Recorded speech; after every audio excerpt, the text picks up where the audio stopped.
Hey folks, this is Waylon Lewis here at my home in Boulder, Colorado, and I wanted to talk about something we teach in Elephant Academy, which is relevant, for better or for worse, to all of us.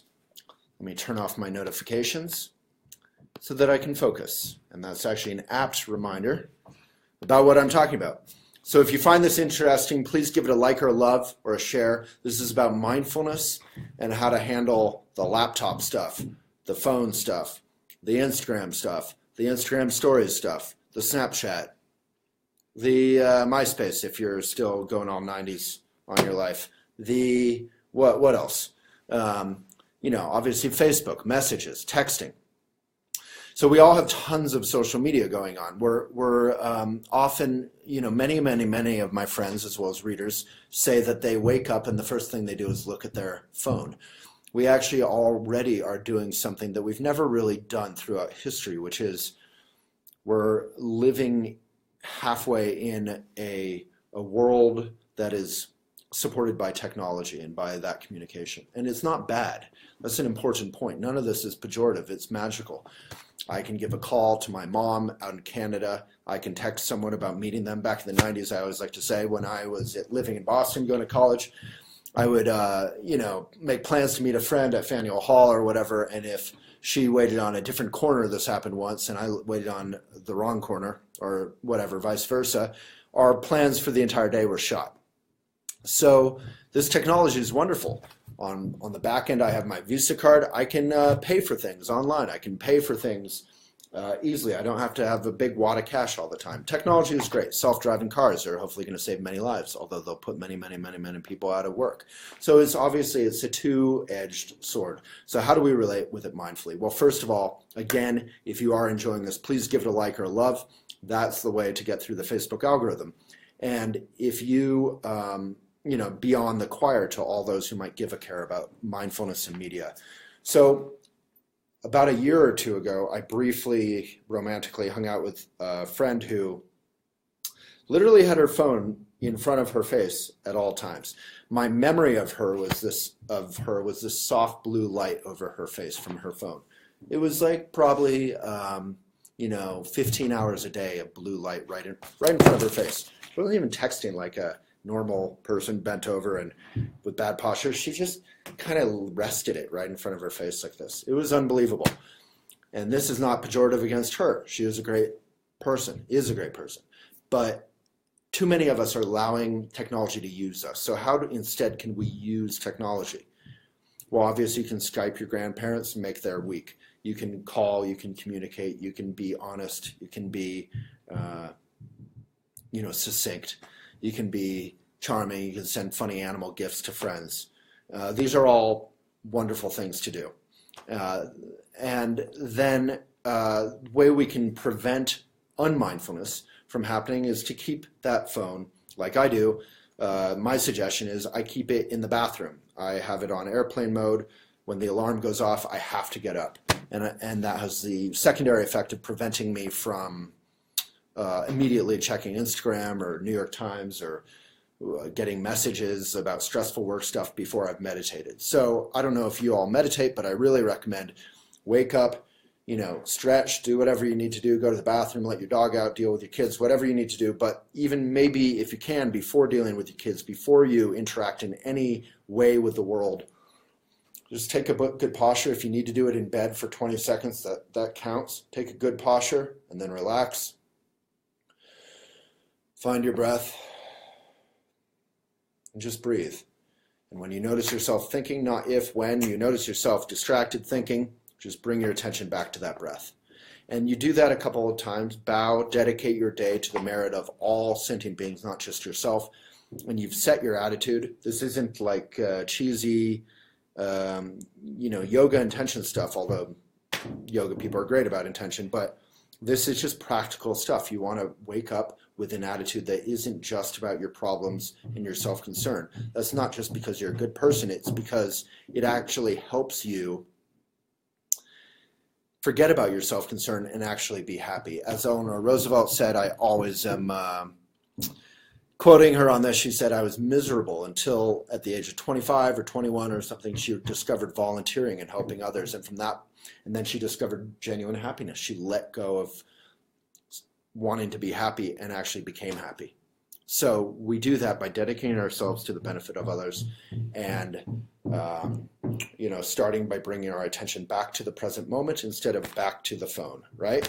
So that's basically it. If any of you have questions about this, please feel free to ask me, or you can apply to elephantjournal.com/academy. We teach a 4-month or 3-month course on journalism ethics. Journalism is really just a search for truth without bias.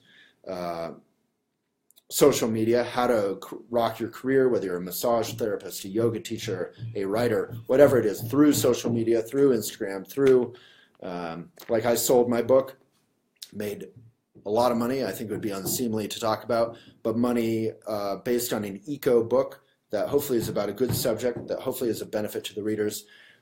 And all that money went to Elephant. I haven't taken it for myself, so we could hire people and be of service to you. But anyway, I made a lot of money through my book just by marketing it, sharing it through Instagram. That's basically like 90% of what I did. Built a Facebook page for it with 100,000 fans before I published the book by serializing it on Elephant. So we teach all these things on elephantjournal.com/academy. So if you're at all interested, please join me. The new session is starting in a couple months, but I just want to share little tidbits from the Academy that have been helpful for others, and you can take those and run with them. You don't need to do the Academy. If you want a more immersive experience, if you want all the videos, you can do it.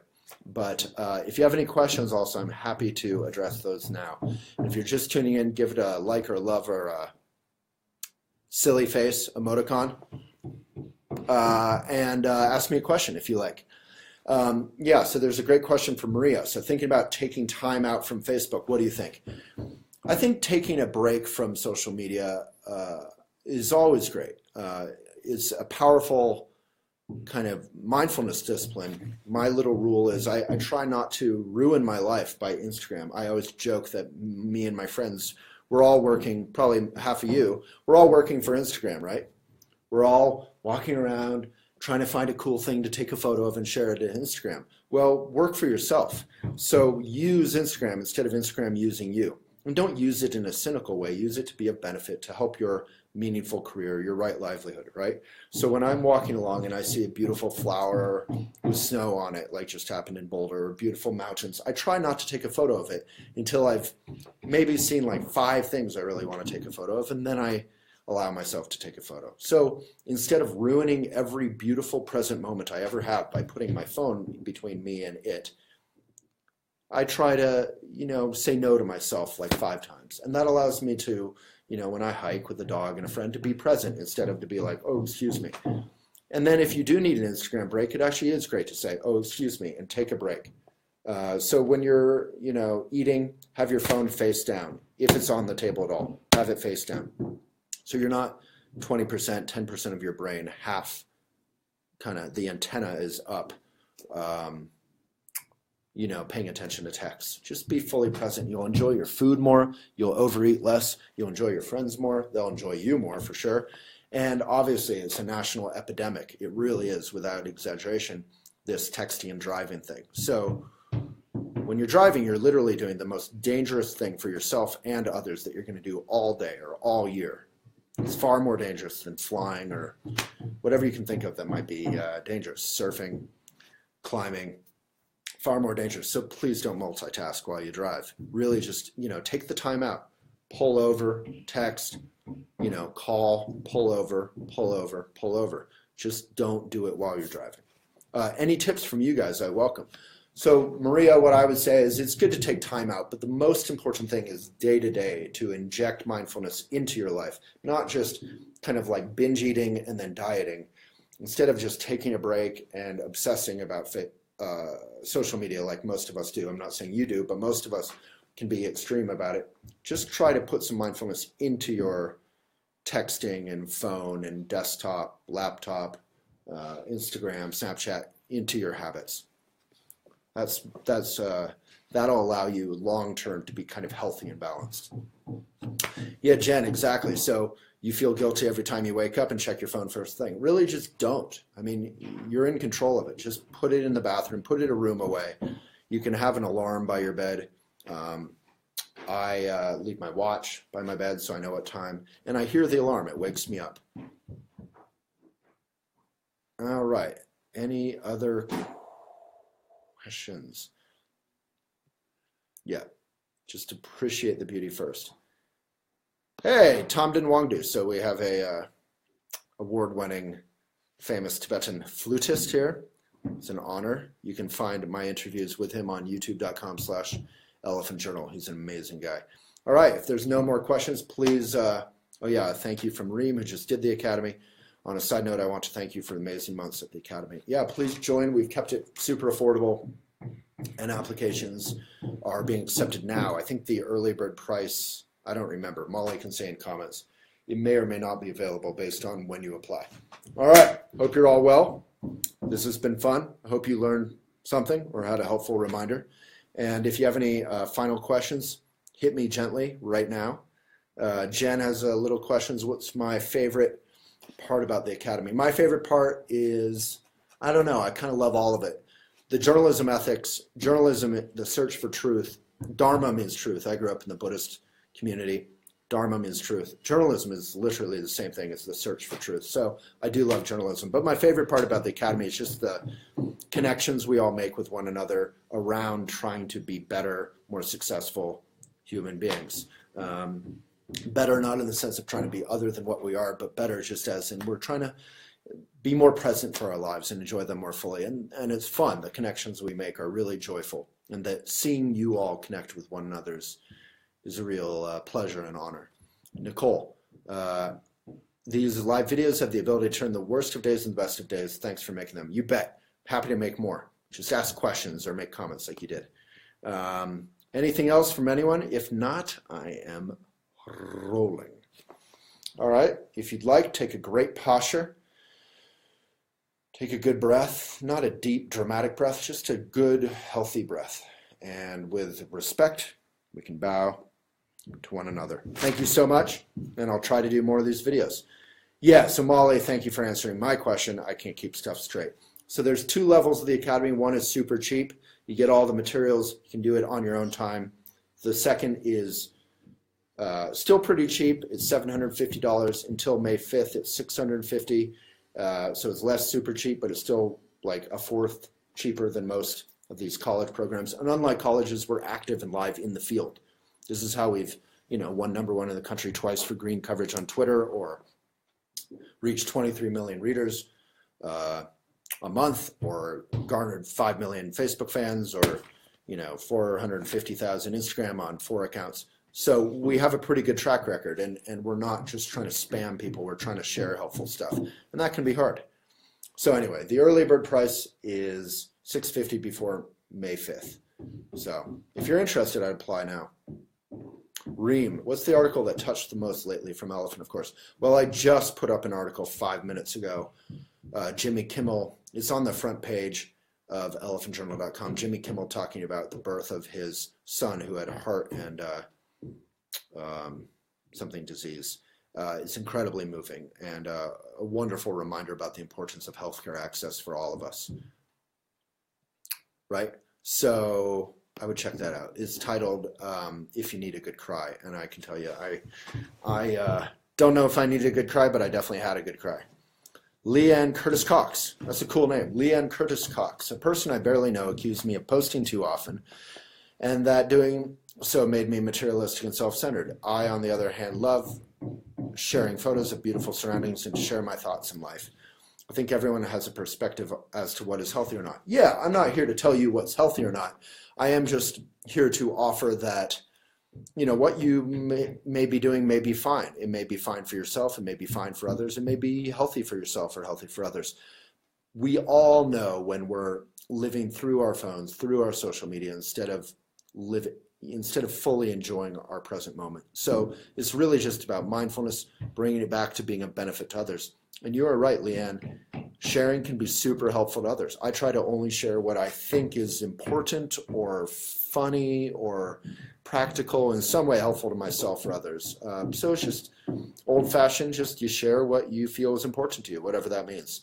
When I have a colleague, Callie, who I like to share. I mean, I share it with all of my staff, but I definitely victimize her more than others because she seems to be like-minded or at least tolerant of my being silly. I share all these like funny animal gifs with her just because honestly I'm cracking up and it's like a funny moment in my day, and I'm online anyway looking for content to share with you guys, so I might as well share something funny with you guys. So all that stuff, it's just having a good laugh at yourself or at life or with yourself is one of the best moments of my day every day. So it doesn't have to be profound. It doesn't have to be anti-Trump or pro-Trump or partisan, although sharing about that stuff is important as well, especially if you can do it in a non-aggressive way.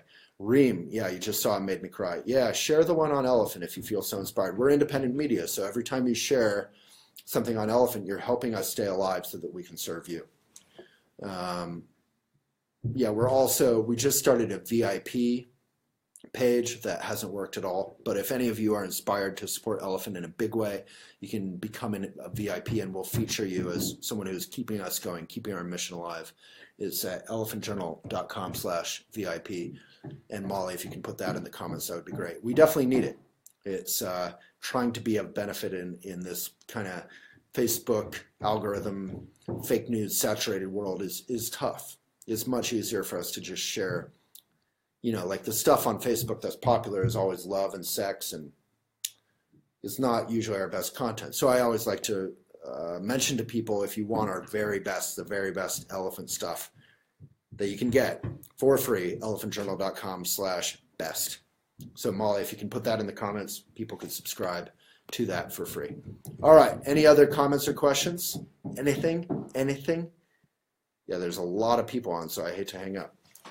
If you have any questions about our academy, we've been doing it for like 10 years. It's pretty fun. We have about 150 people do it every 3 months. Either the auditing, which is super cheap and you get all the materials, it's self-paced, there's quizzes, it's pretty cool. And if you're a busy person, I recommend that. Or if you have 10 to 15 hours a week to really immersively learn something and bond with people and learn a ton and challenge yourself, work your butt off, elephantjournal.com/academy is best. So from Michael Van Niekerk, less is sometimes more. As long as your core business and objectives are clearly identifiable to prospective clients, people buy within the first 9 seconds when visible, seeing and feeling your business you offer. Michael, you know your stuff, so less can be more. I try to teach that when we talk about how to send an email and get a response, how to send a text and get a response. It needs to be succinct, it needs to be personal, and it needs to have a hook. It needs to cover a lot, but also have a hook. So those are 4 different things you need to do in maybe 10 words at most. So, it's an art form, but it's also just natural to human communication. That 9-second thing, it's probably even like 2 seconds. We often feel like moving on. We're all very busy. But half that busyness is in our head. We're speedy, right? In Buddhism, speediness and aggression are thought to be intimately related. The only times I ever get mad at my dog, for instance, are when I'm late for something. And then the second I get mad at him, I realize, oh, this is my trip. It's because I'm late to get to the cafe to meet with someone, and I'm walking with him, and I'm hustling him, and he's going slowly. I'm sure parents have had a similar experience. So it's good to be able to own that. In Buddhism, we talk about drive all blames into one. So it's not pushing the hot potato of blame back and forth, and it gets bigger and bigger and bigger. Instead, you can just own it. You can sit on something and say, hey, look, it's half your fault, it's half my fault, but look, I effed this up. I own it. That's drive all blames. So if you want some good reading, you can search Drive All Blames into One on Elephant Journal. And my mama actually taught a great little thing about that on elephantjournal.com. Drive all blames into one. It's life-changing, game-changing, business-changing.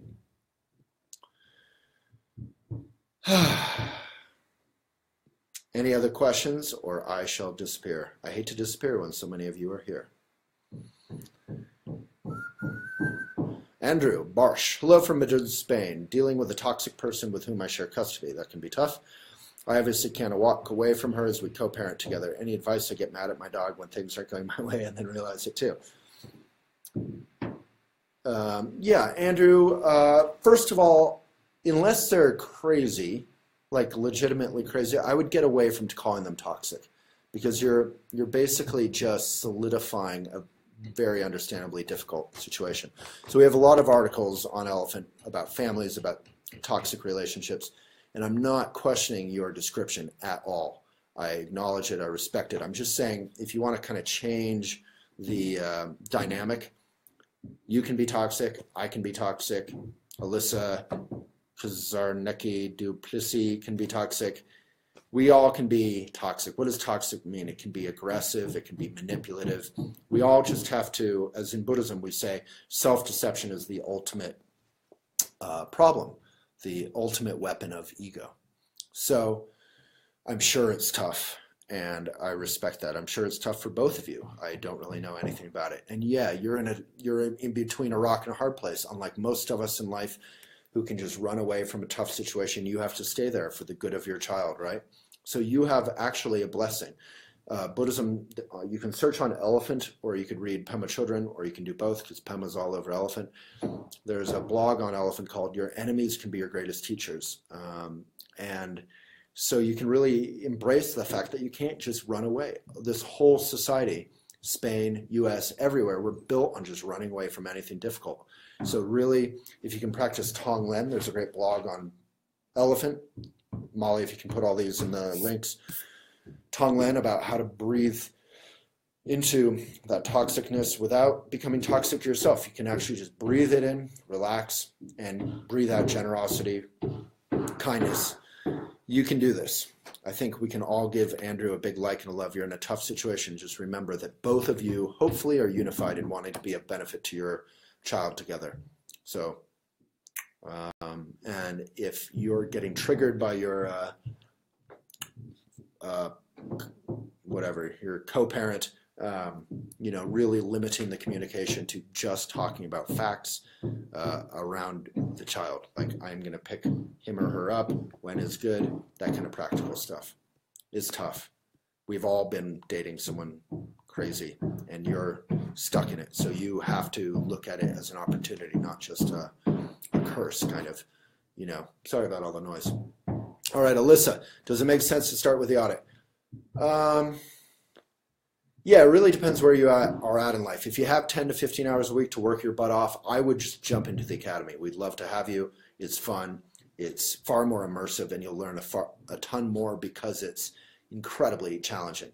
But if you have limited time, the audit is amazing. You get all the same materials. You just don't have that mentoring kind of personal relationship. So really, that's just your call. One is really cheap. One is pretty cheap. One is barely any hours. One is a big commitment. So definitely don't do the academy apprentice level, the higher level, if you don't really want to jump in with both feet. elephantjournal.com/academy, and we're starting soon. I'm sure I messed up your name badly. All right. Any other questions? Andrew, huge love to you and support. And please do read that Tonglen and practice it. It'll really help you get through tough situations. Leslie, yeah, I'm just, you can actually see on my Instagram, I'm tearing apart. My house has very, very small Victorian rooms. They're so small you can't even open a door into a bed without the two running into each other. So I just kind of tore out the, basically tore out the closet, although it wasn't a closet, and just opened it up. So I'm going to have those, as you've seen in Victorians, those walls that are kind of at crazy angles, and just get a little more space in there. So I apologize for all the noise. Yeah, toxic, I'm not a huge fan of the word, just because even though it's genuinely accurate for most of us when we use it, it can lead us down a path where anything difficult and challenging we call toxic or bad. And, some people are crazy, and big love to them, and it's a legitimate thing. But for most of us, we're just neurotic, and we're a little bit toxic. I'm a little toxic, you're a little toxic. And we have to be willing to work with one another and kind of make friends with one another. So like yesterday, I had a big argument and meeting and discussion with one of my best friends who I happen to work with, and we were on the verge of hollering at each other, and I was definitely hollering at some point, not really at him, just about my situation. And either of us could have said, oh, you're being toxic, I'm being toxic, or whatever. You're being toxic, you're being toxic. And we could have just called the situation bad, each other bad, and just ran away. Instead, we stuck with it, and we really just kind of, there's a lot of love there, right? And we just kind of worked it out. So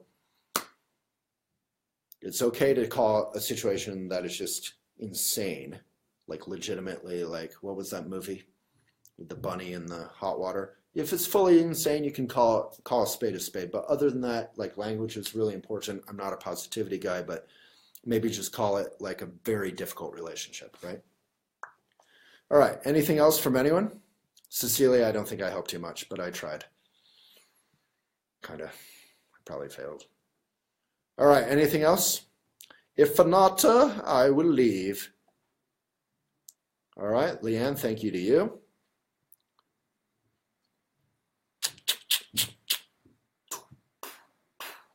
Okay, I'm out of questions. All right, thank you so much. There's so many people here. Please check out elephantjournal.com/academy. Please give it a like or love if you want it to get beyond the choir to all those who might give a care. And I'll do more of these videos. I hope this was helpful. Please don't have your phone right by your bed.